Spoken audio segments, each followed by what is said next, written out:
Good morning everyone, another day, another vlog. So today I'm here at the side of our house, and at my back is a plenty or marami of bonsai materials in here. We have a tugas bato, argaw Taiwan, and arid picos, and another variety of picos in here. So what I share to you this morning is about one of my picos over here. I just very happy that this morning I saw them already producing some shoot. So it's been almost 6 months that I defoliate this one. Then the lower side is just the first one to have the leaves growing, getting out or have a shoot. Then for about 6 months, when I roaming around, I saw this red picos producing plenty of shoot on the upper side. So maybe because I cut the tree on the back, that's why they're 100% exposed of sunlight. So just sharing. So what I did for this morning, or what I gonna do for this morning, is I'm going to try to bring over on the front side. Then I will trim the lower branches. So this is now the bonsai materials in our backyard. You can see there's a 21 jewels bougainvillea and arid picos. So need to trim. So you can see that is a big punuan. Then it's already on wild, like this one here also. Looking at them to the pitong punuan ani. So you can see the root is already coming out. Then that is the punuan. And look at how big it's that. So very big. Then her back is this is tugas bato. So look at the tugas bato. Then we have another, what is this, red picos, and also we have this is, I think this is kamuning. So that is very big. And another picos down here.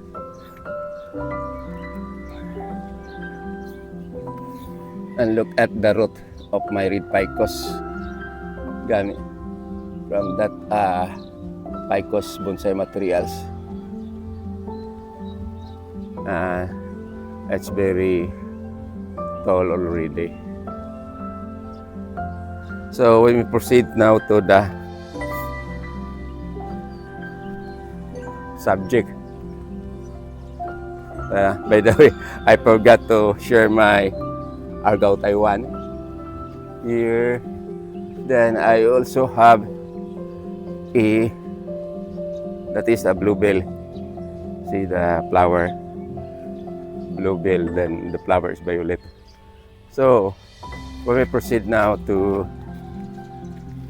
this subject, this is my favorite red picos because no damage of the punuan or the trunk.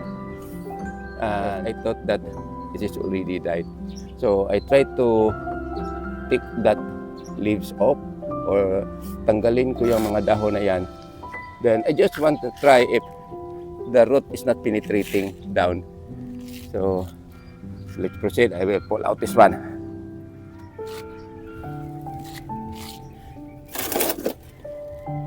So I'm very happy that no root is penetrating under, only a small root. Then I will, instead I bring these materials on the front side. I just bring here and beside our back or our CR, because there's a shade area. So I decided to just bring it this area because I find it hard to carry with my one hand.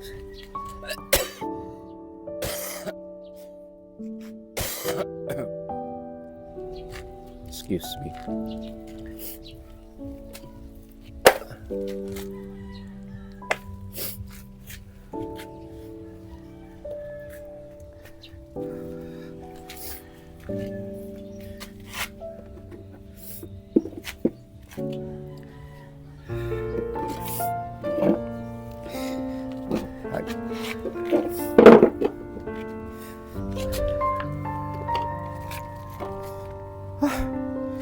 So this is now my bonsai materials.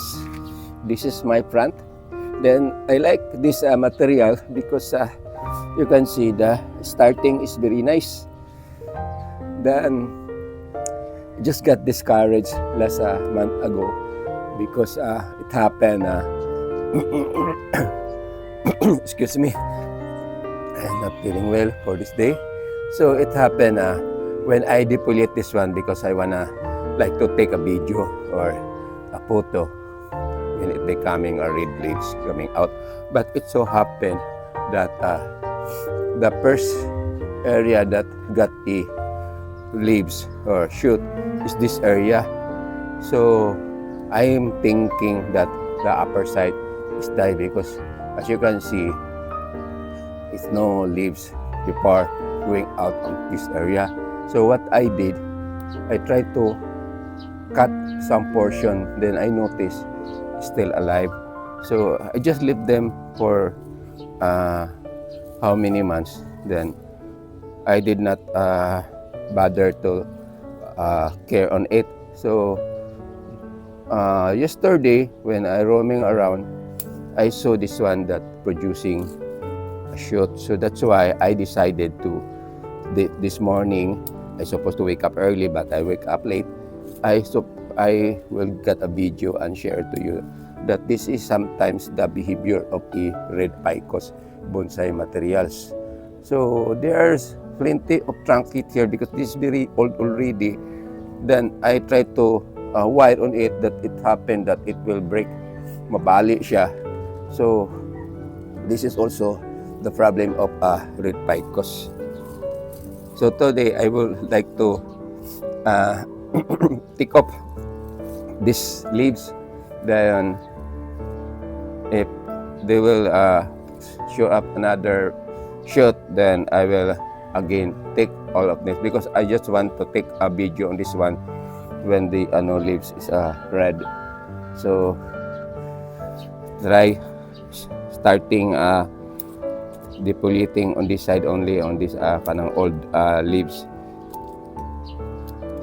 So I do not know if what I'm doing now is right or maybe it's wrong because I just take off the lower side, not all of the entire materials.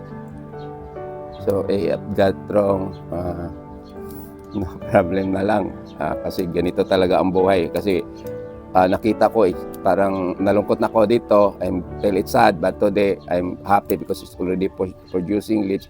So it means to see it is alive.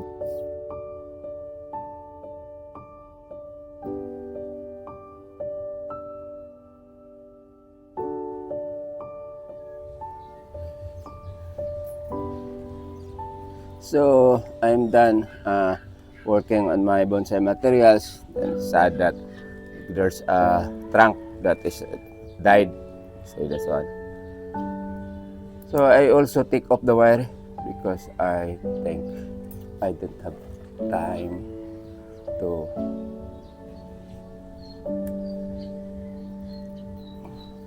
work on this.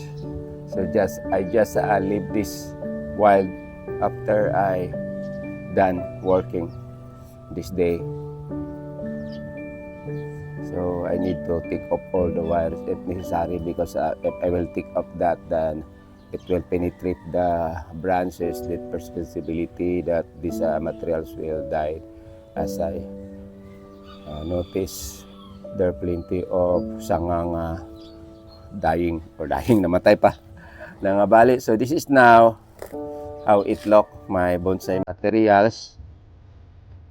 So hopefully we'll take off the weeds under so that it will not distract the growth of this material. So these materials, or this red ficus bonsai materials, is a old style design.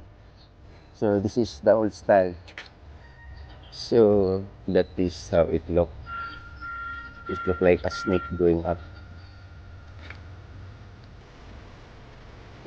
If this one be successful, this is nice old style bonsai. It's very beautiful. Just look like that. That is it. So